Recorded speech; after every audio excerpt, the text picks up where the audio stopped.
নমস্কার, আমি দশমিনা। নমস্কার, আমি ইন্দ্রাণী। শুরু করছি বিয়ন্ড পলিটিক্স। ইরান ইসরায়েল যুদ্ধ করে ট্রাম্প হলেন এক ঘরে।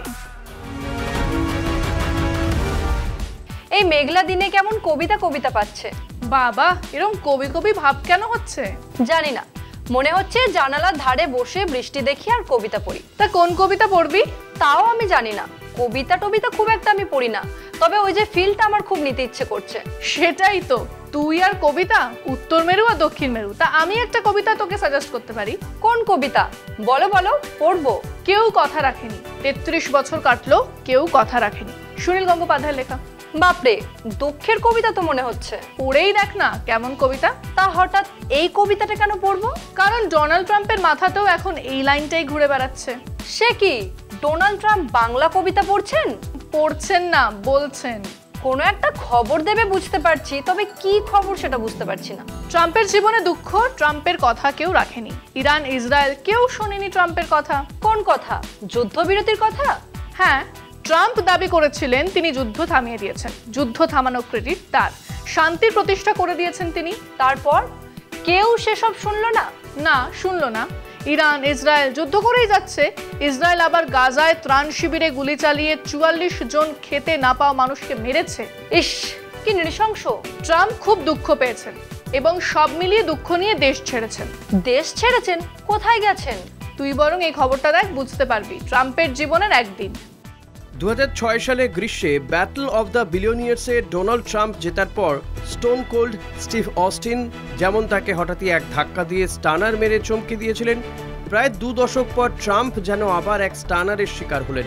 এবার স্টানারটা এলো তাঁরই ঘনিষ্ঠ বন্ধু ইসরায়েলের প্রধানমন্ত্রী বেঞ্জামিন নেতানিয়াহুর কাছ থেকে।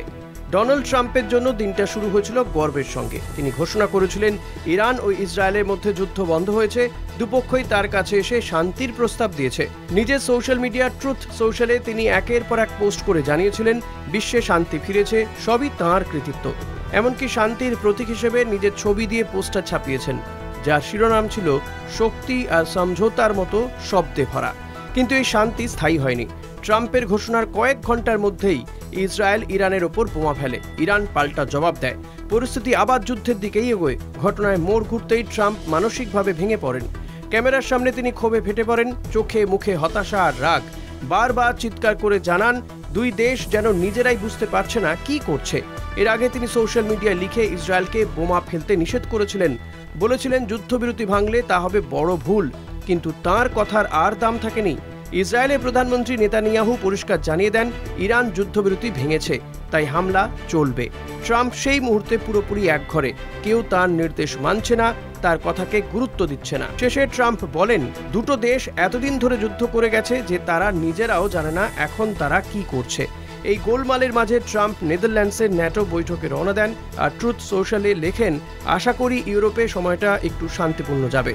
এত সব ঘটনার পর ট্রাম্প একা হেলিকপ্টারের দিকে হাঁটেন, মাথা নিচু, মুখে গভীর হতাশা, হাতে ঝুলে সাদা টুপি। শান্তির বার্তা নিয়ে শুরু হওয়া দিন শেষ হয় এক ব্যর্থ প্রচেষ্টায়। শান্তি প্রতিষ্ঠার স্বপ্নে যে গর্ব আর উচ্ছ্বাস নিয়ে দিন শুরু করেছিলেন, সেটাই এক বিকেলের মধ্যে বদলে গেল ভাঙা স্বপ্ন, চিৎকার আর রাগে। আহারে, আমার তো খারাপই লাগছে। কেন, তোর আবার খারাপ লাগছে কেন? কেমন বেকায়দায় পড়ে গেলেন, ফলস খেয়ে গেলেন। বললেন এক কথা আর হলো আর এক। শুধু বাইরে নয়, ঘরের ভেতরেও ফলস খেয়েছেন ট্রাম্প। সে কি, কি হলো আবার? মার্কিন তদন্তকারী সংস্থার একটি রিপোর্ট পেশ করে সংবাদ সংস্থা CNN জানিয়েছে ইরানের পারমাণবিক ঘাঁটিগুলোর তেমন কোনো ক্ষতি হয়নি। তাহলে এই যে বোমারু বিমান উড়লো, বোম ফেললো ইরানে, তাতে সামান্য কিছু ক্ষতি হলেও ইরানের পারমাণবিক শক্তির বিশেষ কোনো ক্ষতিই হয়নি। তারপর ট্রাম্প কি বললেন রিপোর্ট পেয়ে? বললেন সব মিথ্যে, ফেক নিউজ। সত্যি ঘরে বাইরে বিপদে পড়েছে লোকটা।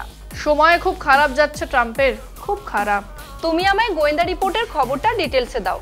তুই বরং এই খবরটা ডিটেলসে দেখ।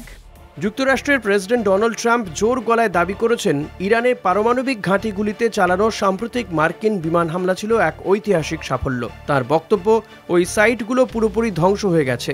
কিন্তু CNN একটি গোপন গোয়েন্দা রিপোর্টের ভিত্তিতে জানিয়েছে হামলার ফলে ইরানের পারমাণবিক কর্মসূচি সাময়িকভাবে থমকে গেলেও সম্পূর্ণভাবে ধ্বংস হয়নি। ফরদো নাতানজ ও ইস্পাহান এই 3টি গুরুত্বপূর্ণ কেন্দ্রে সেন্ট্রিফিউজ ও ইউরেনিয়াম মজুত অক্ষত রয়েছে। কিছু পরিকাঠামো সিল করে রাখা হয়েছে, কিন্তু ধ্বংস নয়। ট্রুথ সোশ্যালে পোস্ট করে ট্রাম্প লেখেন, ফেক নিউজ CNN আর নিউ ইয়র্ক টাইমস মিলে আমার সবচেয়ে সফল সামরিক অভিযানের বদনাম করার চেষ্টা করছে।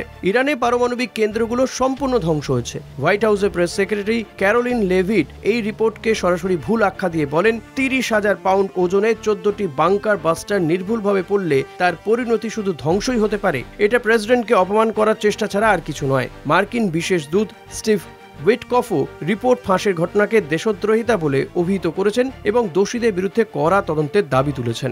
22 জুন এই হামলা চালানো হয় অপারেশন মিডনাইট হ্যামার কোড নেমে। মূল আঘাত হানে 7টি B-2 স্টিলথ বোমারু বিমান। প্রথমবারের মতো ব্যবহার হয় বিশাল আকারে JBU-57 বাংকার বাস্টার। প্রতি বোমার ওজন 15 টন। ট্রাম্প দাবি করেন, স্যাটেলাইট চিত্রে গভীর মাটির নিচে স্থাপিত সুরক্ষিত ইরানি স্থাপনাও ধ্বংসপ্রাপ্ত হয়েছে। তবে স্যাটেলাইট ইমেজে দেখা যায় আশপাশে ক্ষতি হলেও পারমাণবিক কেন্দ্রগুলিতে সরাসরি কোনো আঘাত হয়নি।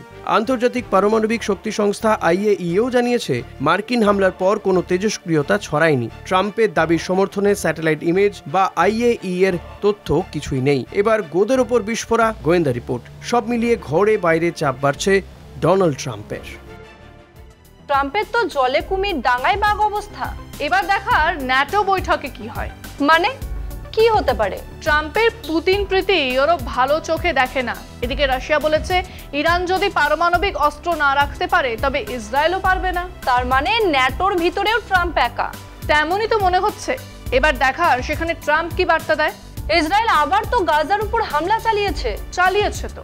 যদিও ট্রাম্প গাজা নিয়ে ভাবেন না, ট্রাম্প চান গাজা ফাঁকা হয়ে যাক, উনি রিসর্ট বানাবেন ওখানে। ট্রাম্প তো গাজা নিয়েও দুনিয়ার কাছে একঘরে হয়ে গেছেন। সেটাই তো বলছি, সব নিয়ে, দেশের ভেতরে অভিবাসন নীতি নিয়ে বিপুল বিক্ষোভ, দেশের বাইরেও একগাদা সমস্যা। ট্রাম্পের উচিত রোজ মাথায় টক দইয়ের ফোঁটা নিয়ে হোয়াইট হাউস থেকে বেরোনো। হ্যাঁ, এটা ভালো বলেছিস। আসলে কি জানিস? কি বলতো? ট্রাম্প দ্বিতীয়বার ক্ষমতায় এসে কি করবেন আর কি না করবেন সেটা বুঝে উঠতে পারছেন না। সেটাই, ঠিকই বলেছ। চলো আজকে শেষ করি। হ্যাঁ, সময়ও শেষ, তাই কর। বিয়ন্ড পলিটিক্স আজ এই পর্যন্তই। দেখতে থাকুন কলকাতা টিভি, রাত দিন 7 দিন।